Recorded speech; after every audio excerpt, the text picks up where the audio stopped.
Es un placer introducir el panel esta noche que estará acompañándonos con nosotros. Primeramente tenemos al hermano Paul Washer de Hard Cry Ministry, perdón.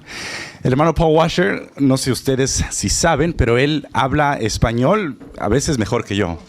El hermano sirvió en Perú, varios años estuvo por allá, como 10 años en Perú. Es un gusto tenerla acá con nosotros. Está también Josías Graman. Él es el director académico para Master Seminary en español. Él lleva ya aquí tiempo, se graduó del seminario y está también sirviendo como pastor aquí en la iglesia pastoreada por Henry Tolopilo, finalmente, pastor de Grace Community Church, el ministerio en español.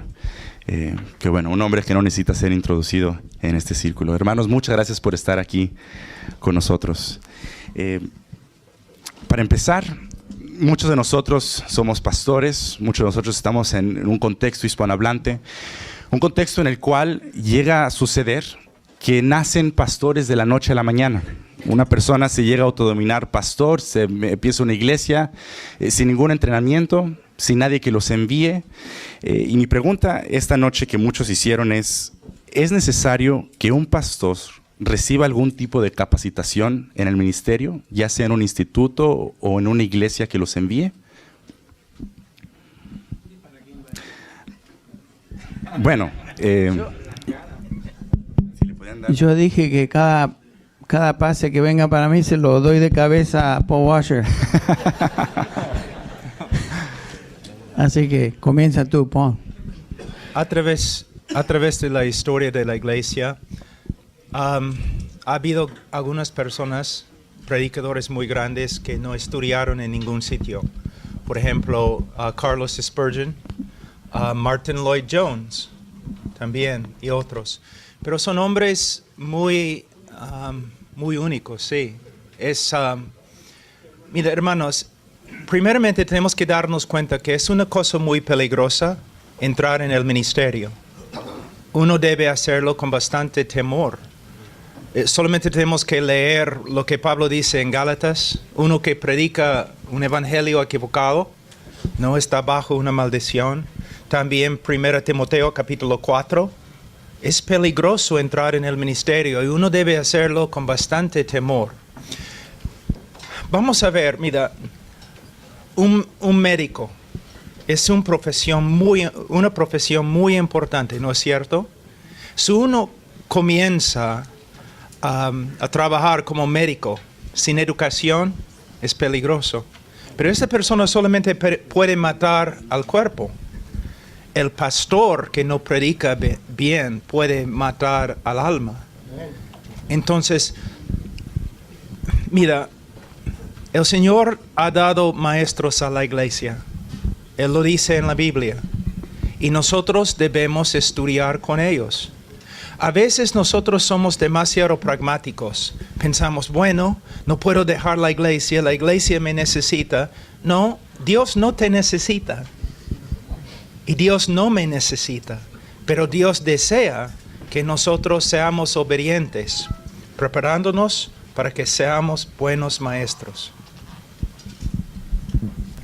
Yo agregaría a eso que uno puede ser llamado por el Señor al ministerio y sin duda es dotado por Dios para servir con dones particulares que son necesarios dentro del pastorado, pero uno puede ser un cuchillo desafilado y de alguna manera cortar, pero lo que le falta es ser afilado, y pienso que dependiendo de la institución a la cual uno asista, porque no puede ir a cualquier seminario.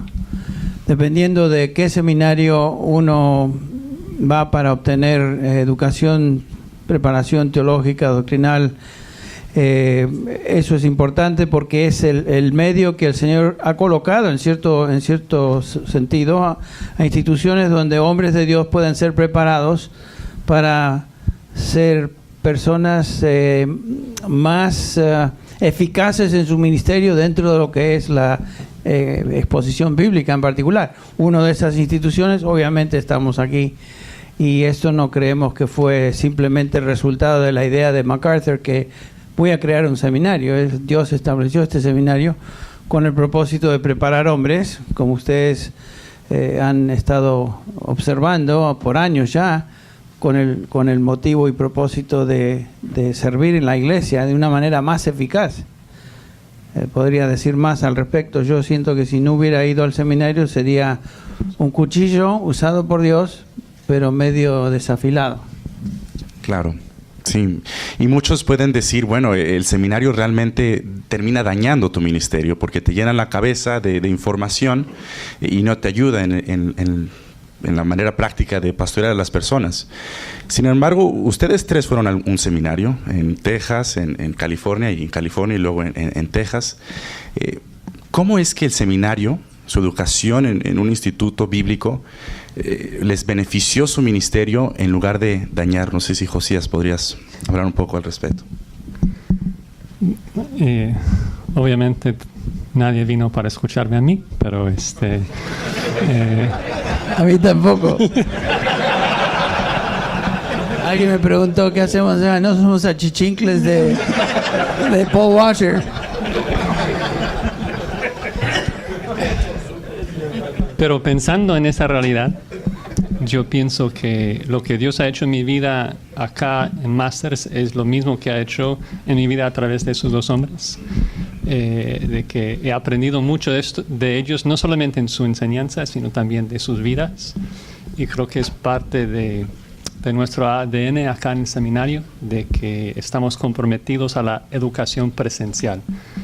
Que claro que nos importa la educación ahí en el aula, pero también el seminario quiere discipular a los alumnos en la iglesia.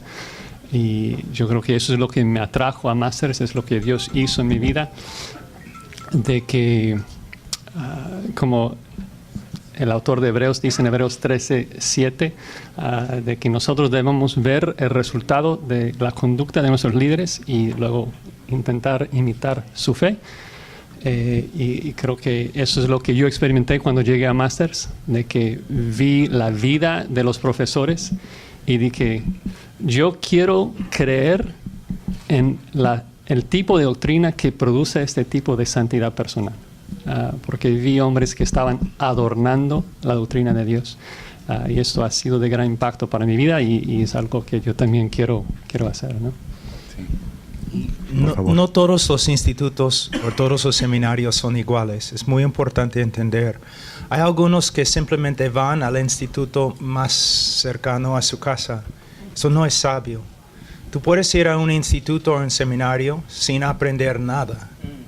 Sin aprender nada. De verdad, a veces yo hablo con alumnos y hasta profesores de diferentes seminarios y yo les hago preguntas como, ¿cuánto tiempo en tu seminario estudiaste exégesis, hermenéutica, la historia de la iglesia, la teología sistemática? ¿Cuánto tiempo pasaron estudiando la doctrina de Dios o cómo predicar expositivamente? Y muchos que se han graduado ni entienden mis preguntas. No, de verdad. Porque hay muchos seminarios que no son seminarios y muchos institutos que no son, pues son institutos, pero no son institutos bíblicos. Ellos enseñan métodos de evangelismo, métodos de ministerio. Si tú vas a un seminario y ellos constantemente están hablando de métodos, ustedes deben dejar el seminario. Mira, un joven o un hombre que ha sido llamado al ministerio debe ir al seminario por las siguientes razones. 1, para aprender los idiomas. Para aprender los idiomas, griego y hebreo. Para aprender exégesis. Cómo estudiar las escrituras. Para aprender la teología sistemática y la ética sistemática. Para aprender cómo pensar sin contradicción. ¿Ya? Y también para conocer la historia de la iglesia para que no cometamos los mismos errores. ¿Ya? También, a través de la historia de la iglesia, el Señor ha levantado muchos hombres muy grandes, muy únicos, como Spurgeon, como John Flavel, como John Bunyan y otros, Whitefield, Jonathan Edwards. Y hay tanto que podemos aprender de ellos. Entonces, un seminario no puede hacerte hombre de Dios. Un seminario no puede enseñarte todo lo que necesitas saber. Un seminario hace dos cosas, en mi opinión. Ellos te dan la dirección correcta, la ruta correcta, y ellos te dan las herramientas para que puedas pasar el resto de tu vida aprendiendo con las escrituras. Entonces, mira, es la razón. Personas siempre me preguntan, ¿debo ir al seminario? Bueno, debes ir a un seminario bíblico. Y si dice bíblico, no significa que es bíblico. ¿No? Exégesis, los idiomas, la teología sistemática, ética sistemática, la historia de la iglesia. Y hombres que son predicadores y sus prédicas llevan fruto. ¿Entienden? Nosotros, en diferentes partes del mundo, nosotros hasta apoyamos alumnos que se han graduado de este seminario y las extensiones en diferentes partes del mundo, porque nosotros sabemos que ellos han aprendido las herramientas necesarias para ministrar, y también no solamente las herramientas o el conocimiento, sino también la integridad en el ministerio. A veces personas me preguntan, oye, ¿tú conoces a John MacArthur? Sí. Bueno, ¿cómo es? Es un gran predicador. Yo digo, sí, pero él y los hombres que trabajan con él, integridad. Eso es lo que falta en el ministerio en el día de hoy. Por eso el mundo se burla de nosotros. Hermanos, mira, yo vivo en el bosque y nosotros cortamos leña para calentar la casa, ¿no? Así es. No tenemos calefacción eléctrica ni nada. Si yo trabajo con una hacha que no tiene una filo bien así, entonces vamos a trabajar todo el día. Es como el hermano ha dicho, ¿no? Es necesario invertir 3 años, 4 años, 5 años estudiando en un instituto. Pero cuando sales, ya vas a estar preparado para dirigir al pueblo de Dios a lo que la Biblia de verdad dice. Sí, muchas gracias. Y muchas veces las personas llegan a pensar que estudiar en el seminario los hace pastores. Con el simple hecho de tener un diploma con su nombre, ya los hace pastores. Sabemos que la Biblia dice que Dios es el que llama pastores, pero ha dado a la iglesia para que defina quiénes son los pastores. ¿Por qué es importante estar entonces involucrado en una iglesia local a la hora de ser preparado para el ministerio? No sé si Henry podrías hablar al respecto. Sí, yo recuerdo hace unos años que enseñaba en una institución, que no voy a decir el nombre ni dónde, ni qué país, donde un estudiante en particular me dijo, con la cara así, yo me gradué del seminario y saqué mi título de pastor. Obviamente ni entendía lo que había sacado en el seminario, porque ningún seminario te puede otorgar el título de pastor. El pastor es un llamado y Dios solamente da ese llamado a ciertos hombres.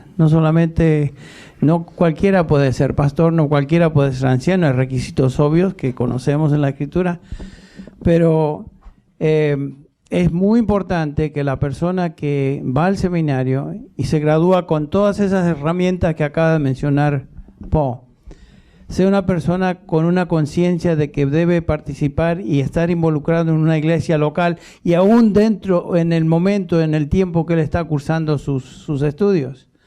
Porque la iglesia local se transforma en el laboratorio donde ese individuo puede poner en práctica lo que está recibiendo. En nuestro caso tenemos algo muy excepcional, creo, en nuestra institución y en nuestra iglesia. La iglesia, el seminario está localizado justamente en un lugar donde la iglesia se encuentra, y en el lado hispano, todos somos hispanos aquí, todos los que están estudiando en español son parte de nuestro ministerio y pasan a través de nuestro ministerio. Tristemente, yo les llamo un ministerio in and out, porque vienen, están con nosotros, estudian, se involucran y son parte del ministerio diario de la iglesia, y es un beneficio para nuestra congregación y para ellos también, porque salen con una idea de cómo es que una iglesia local funciona. Y esa es una educación que el seminario jamás te puede dar. Solamente una iglesia te puede dar. Y por supuesto es un complemento y el laboratorio donde uno lleva a cabo lo que está aprendiendo académicamente. Y gracias a Dios, yo he hablado con un número de nuestros graduados que han ido a sus países de regreso. Y lo más valioso, una de las cosas más valiosas en su ministerio es el hecho de que pasaron años aquí con nuestra iglesia, con nuestro ministerio y fueron parte de nosotros. Y la verdad que han sido una bendición para nosotros y creo que nosotros hemos sido una bendición particular para ellos. Y el ministerio que ellos ahora pueden llevar a cabo, siempre recuerdan, tengo este patrón, tengo este modelo y puedo tratar de implementar algo similar, no tiene que ser idéntico. Claro, sí. Sí, habiendo recibido ese privilegio, yo pienso en el versículo donde Jesucristo dice que el alumno, después de haber sido completamente entrenado, será como su maestro. Y muchos van a seminarios en donde todos los profesores son académicos, que no sirven en ninguna iglesia local. Luego cuando terminan, pues acaban siendo iguales, académicos sin una pasión por la iglesia local. Entonces creo que es sumamente importante si la motivación es ir a un seminario para capacitarnos para ser un pastor, que vayamos a un lugar que enfatiza eso. ¿No tienes tu Biblia en español? Sí.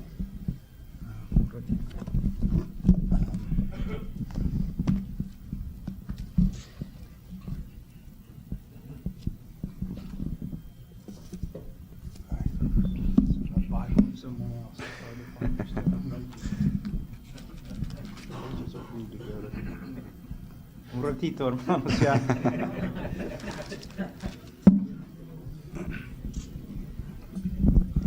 En 2 Timoteo capítulo 2, versículo 2, lo que has oído de mí ante muchos testigos, esto encarga a hombres fieles que sean idóneos para enseñar también a otros. Por los últimos, 30 años, este texto ha sido mal interpretado. Personas que están involucrados en discipulado de nuevos creyentes piensan que este es el versículo, ¿no?, que es la base de su ministerio, que este versículo está hablando de la necesidad de discipular a los nuevos creyentes. No tiene nada que ver con eso. El trabajo del pastor, de los ancianos en la iglesia, es entrenar a otros hombres para que sean ancianos. Mira, el seminario existe para ayudar a la iglesia. Si ustedes tienen un joven en la iglesia, simplemente lo mandan a un seminario así. No están haciendo su trabajo. No, están mal. Los pastores deben invertir en los hombres fieles que tienen el deseo de ser ancianos, de trabajar en el ministerio. Y cuando mandan a sus jóvenes, a un hombre, a un seminario, ustedes son responsables que el seminario sea bíblico y que el hombre va a involucrarse en una iglesia bíblica y ustedes van a estar investigando siempre para estar seguro que este joven está involucrado en el seminario y está involucrado en una iglesia. Es el trabajo de la iglesia y de los pastores de entrenar a otros pastores.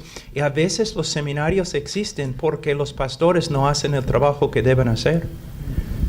Pero aún los pastores que trabajan duros también pueden apoyarse en un seminario bíblico que tiene la capacidad, tienen hombres que pueden enseñar todas las cosas que he mencionado. Pero pastores, no podemos simplemente pasar la pelota a otra persona. La persona que se levanta en nuestra iglesia para entrar en el ministerio es nuestra responsabilidad, de verdad. Muchas gracias. Parte de la preparación de un hombre para el ministerio es una educación para el exégesis, los idiomas, es estar involucrado en el ministerio, pero también sabemos que bíblicamente hay un componente que es él como persona, en su integridad, en oración, en crecimiento espiritual. ¿Podrías hablarnos un poco de esto, Paul, acerca de la necesidad de la piedad y de la oración a la hora de buscar ser preparado para el ministerio? Primeramente, sí, hay dos cosas para empezar. Número uno, para entrar en el ministerio, uno tiene que tener el deseo. 1 Timoteo capítulo 3, versículo 1. Tiene que anhelar estar en el ministerio. Número dos, con el deseo, él tiene que empezar a desarrollar las características que se encuentran en 1 Timoteo capítulo 3. Ahora, muchas personas tienen la idea, bueno, yo no voy a ser anciano, entonces 1 Timoteo capítulo 3 no tiene nada que ver conmigo. Yo soy evangelista, entonces no tengo que tener esas características. Es una tontería, de verdad. Mira, 1 Timoteo 3 no está hablando tanto como un anciano. Está dándonos una descripción de un cristiano maduro. Y está diciendo que el que desea ser anciano o entrar en el ministerio debe ser un cristiano maduro, y un cristiano maduro es así, tiene estas características en su vida. Entonces, hay un desarrollo del intelecto y del carácter. Y si nosotros estudiamos las escrituras cuidadosamente, entonces vamos a ver que el intelecto y también las características de un cristiano maduro se desarrollan por medio de la palabra de Dios y por medio de la oración. Y por medio de estar en medio de la iglesia, involucrándose, interactuándose con otros hermanos. Entonces, mira, en el día de hoy, en Latinoamérica como aquí en Estados Unidos, hay una énfasis que es excelente, una énfasis sobre el intelecto y el conocimiento, ¿no? La teología y la reforma y las grandes verdades, gloria a Dios. Pero el diablo sabe todo eso. Necesitamos más que el intelecto. Necesitamos desarrollar nuestra relación con Dios por medio de la oración y por medio de obedecer lo que sabemos. Por medio de obedecer. Mira, ustedes saben que los carismáticos nos han hecho mucho daño, pero a veces no sabemos exactamente cómo. Una de las maneras en que los carismáticos nos han hecho daño es que nos han robado, nos han quitado nuestra herencia. ¿Qué estoy diciendo? Ellos hablando tanto del Espíritu Santo de una manera equivocada, entonces nosotros no hablamos del Espíritu Santo, tenemos miedo. Ellos hablando de su oración, que nosotros no oramos o pensamos mucho en la oración. Ellos hablando de la presencia y el poder de Dios en la vida de un ministro de Dios, hablando siempre de esas cosas, pero de una manera equivocada. Entonces nosotros no hablamos de esas cosas. Está mal. Si estudiamos los grandes hombres de la Reforma, los puritanos, los evangélicos tempranos, todos ellos no solamente eran teólogos, pero eran hombres de piedad y hombres devotos, hombres de oración. Jonathan Edwards, un hombre que oraba y oraba. Bethany Jones, la esposa de Martin Lloyd Jones, ella dijo, nadie puede comprender el ministerio de mi esposo como expositor evangelista sin considerar su vida de oración. Carlos Spurgeon, estoy harto de escuchar personas diciendo, bueno, su intelecto, tenía una memoria fotográfica y todo eso. Eso no importa. Cada palabra de sus sermones es como oro. Uno no puede hacer eso simplemente porque es inteligente. Él era hombre de oración. Y cuando estoy diciendo hombre de oración, no estoy hablando de una persona que tiene un tiempo silencioso, 20 minutos cada día. Estoy hablando de una persona que oraba, a veces horas y horas y horas. A.M. Bounds, él oraba casi todos los días de su ministerio, desde las 4 de la mañana hasta las 8 de la mañana. 4 horas cada día.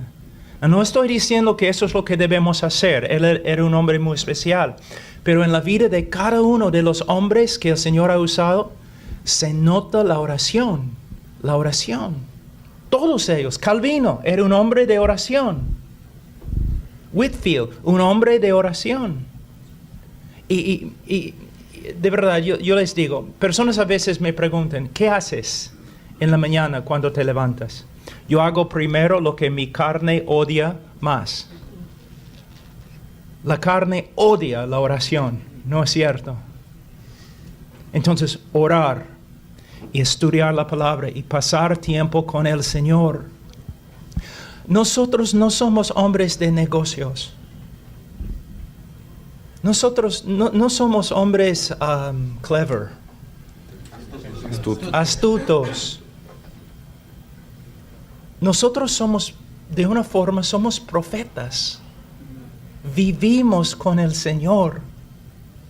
Estamos siempre ante Él. Pasamos tiempo con Él, mucho tiempo con Él. A veces personas, les voy a dar un ejemplo. John Hyde, de India. Los otros misioneros decían que el hombre era flojo, que el hombre siempre estaba en su cuarto, que el hombre nunca participaba con los otros misioneros. Él estaba ahí orando. Y cada vez que él predicaba, personas se convertían. Cuando él salía a la calle para testificar a las personas, él regresaba a la iglesia llevando personas a la iglesia. Él pasaba horas cada día orando en comunión con el Señor. Muchos de los pastores en el día de hoy ni oran 10 minutos, hermano. No es suficiente hacer exégesis 6 horas cada día. Uno tiene que orar, tiene que buscar al Señor. Eso es muy importante. Y mira, si tú eres un pastor y siempre estás predicando a la iglesia que la iglesia debe hacer evangelismo, la iglesia no va a hacer evangelismo a menos que tú hagas evangelismo.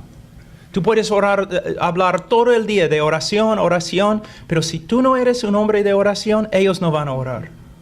Es cierto, la iglesia imita a su pastor. Sí. Muchas gracias, Paul.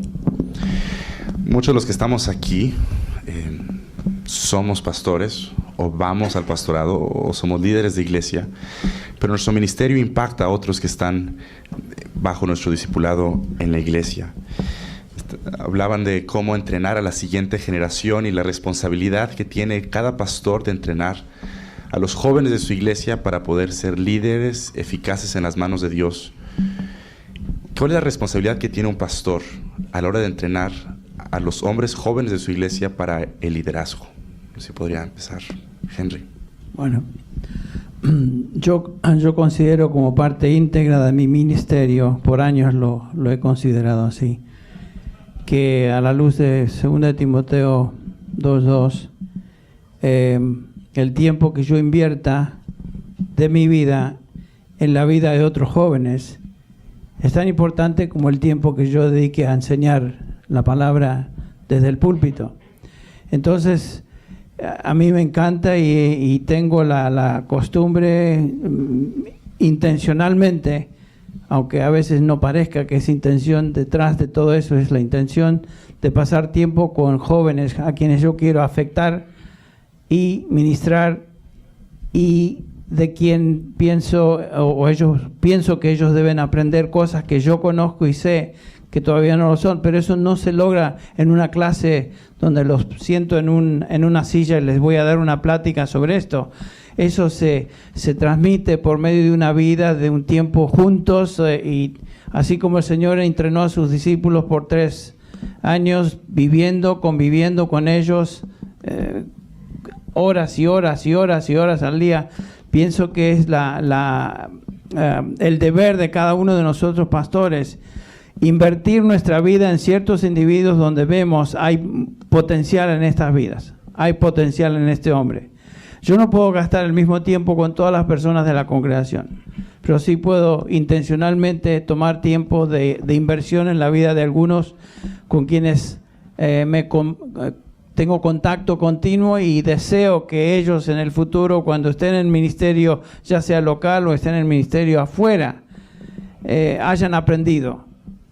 Yo he aprendido de parte de otros que han ministrado a mí. en el pasado y pienso que esa es mi responsabilidad pastoral, invertir mi vida en la vida de personas particularmente jóvenes llamados al ministerio. O por lo menos con un sentido de que yo quiero servir en la iglesia de una manera singular. Así que para mí es un gozo y además lo veo como una responsabilidad bíblica de que yo debo tomar tiempo con estos individuos, ciertas personas, para impactarles en el ministerio futuro. Y creo que con el tiempo el Señor me ha dado beneficio y he observado frutos en la vida de estos hombres que son mis Timoteos y mis Titos y mis Silas y todas esas cosas.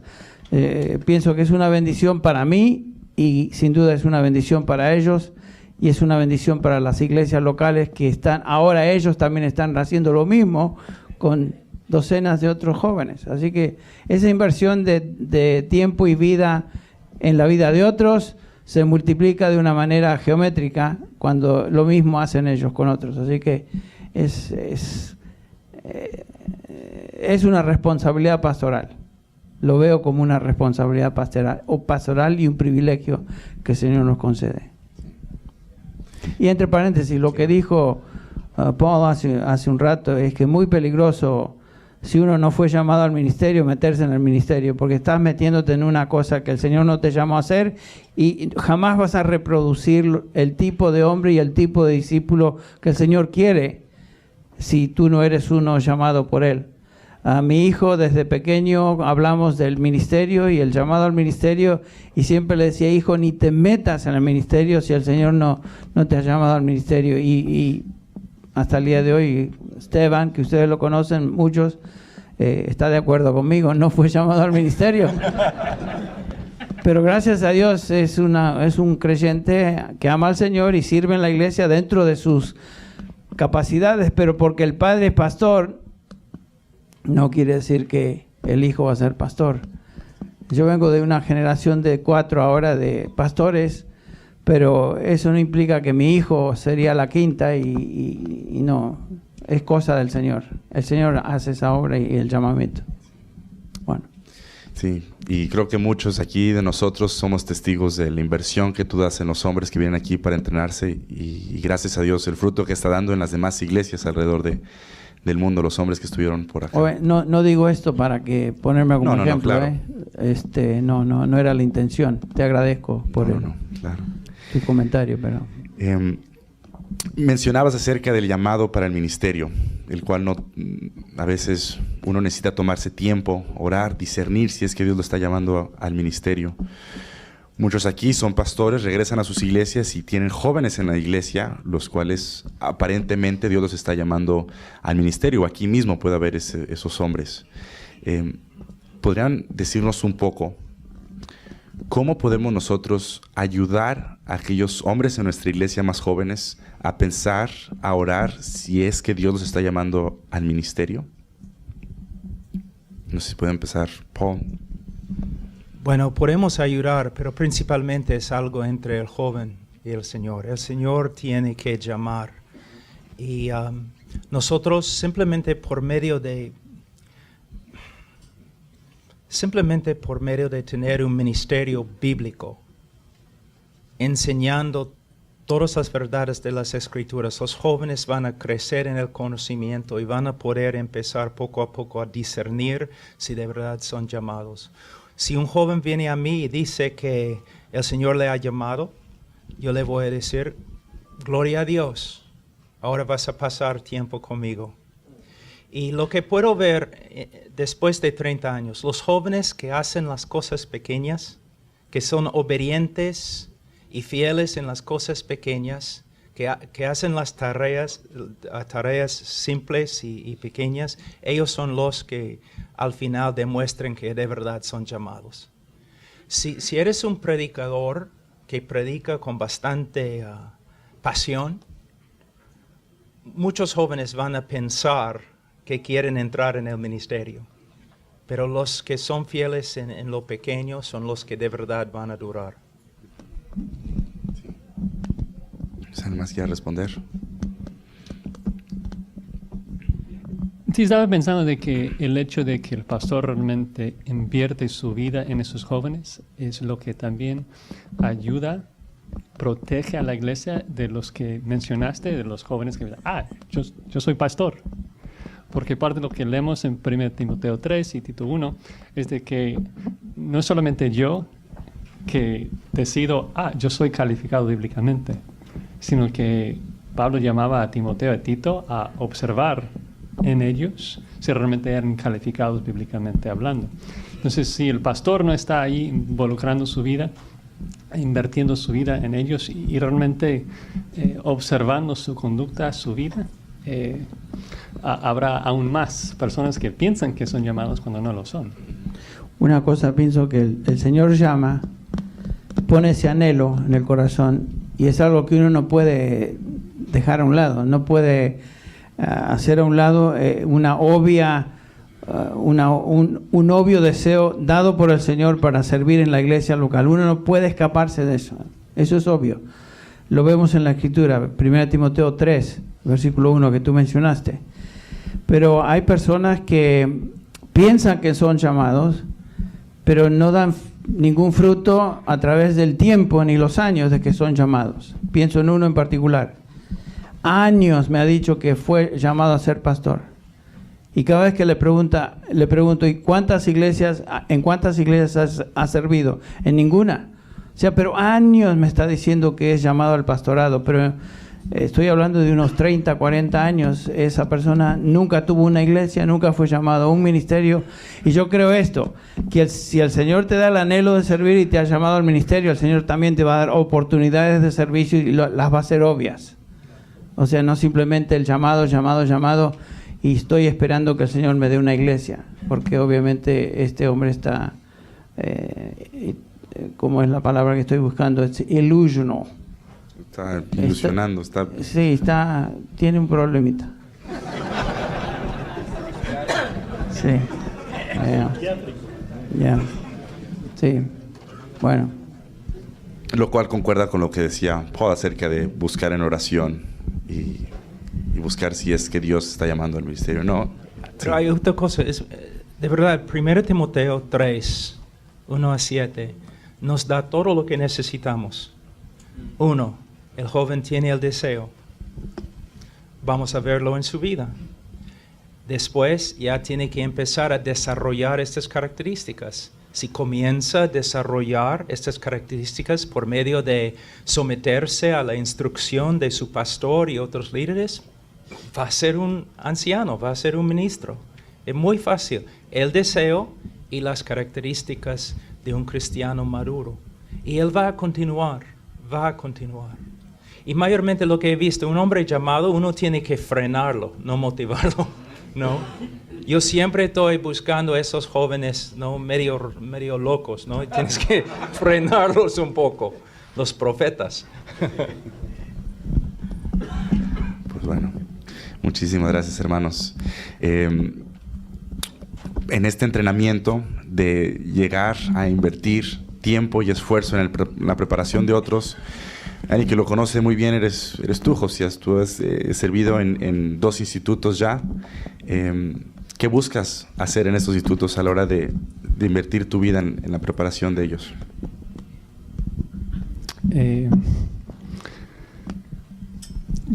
Pienso en la Gran Comisión, Mateo 28, 20, de que el mandato ahí de hacer discípulos es de enseñarles a guardar todas las cosas que yo os he mandado. Entonces creo que es el punto, de enseñar todo, pero no solamente enseñarlo, sino enseñarles a obedecer, enseñarles a guardarlo. Entonces es una cosa fácil predicar Efesios 5, es otra cosa, como han mencionado, invitarle a mi casa y luego puedes ver cómo amo a mi esposa Cristal y si lo estoy viviendo o no. Y de esa manera estoy explicándote cómo guardar todas las cosas y mostrándote cómo hacerlo. Pero es cuestión de... Y yo creo que todos tenemos el anhelo de hacerlo con más, pero no se puede con todo el mundo. Pero con ciertos individuos tratar de invertir nuestras vidas en ellos. Yo creo que hay otra cosa muy importante. Muchas veces nosotros siempre, como pastores, pensamos en ministerios en organizar algo y no pensamos suficientemente simplemente en personas. Por ejemplo, ¿no? Un pastor quiere empezar un ministerio de entrenar a líderes. Está pensando en números, ¿no? 10, 20 personas, un instituto. Pero un joven viene al pastor diciendo, yo quiero ser entrenado como ministro y no tenemos tiempo para ayudarle. Tenemos que pensar en personas. Yo soy miembro, no soy anciano, soy miembro ahora de una iglesia que tiene como 5 años. Tiene 2 ancianos ahora y uno de los ancianos, el anciano principal, tiene como 37 años. Pero le admiro tanto. Cuando llegó a la iglesia, cuando la iglesia empezó, después de como 6 meses, él estaba orando y buscando a jóvenes para entrenar. Él tenía un rebaño muy pequeño de 20 personas, pero todavía estaba entrenando. Después de 5 años, varios jóvenes que él ha entrenado están funcionando en la iglesia, están preparándose para ir al seminario. Lo que respeto de mi pastor es que él es fiel en lo pequeño, en lo pequeño. Si un hombre viene a él, este hombre para él es como él recibir a esa persona como si fuera Jesucristo, cuidándose, llamándole, visitándole, haciendo el trabajo de un pastor. No, sí, yo creo que se encuentra en español, pero Richard Baxter, Reformed Pastor, está preocupado por personas, no por tener un ministerio grande, por el rebaño de Dios. Es muy importante. Hermanos, muchas gracias. Josías, para concluir, aquí estamos en Grace. Gracias a Dios nos da la oportunidad de tener 2 institutos para preparar a hombres hispanohablantes. ¿Por qué no nos platicas un poco de ellos antes de terminar nuestro tiempo? Bueno, primero agradecer a mis hermanos, Sí. Paul y Henry, por su tiempo de mucha edificación. Y creo que me uno con todos mis hermanos a decir que damos gracias a Dios por lo que Él nos ha enseñado a través de sus ministerios. Así que gracias a Dios.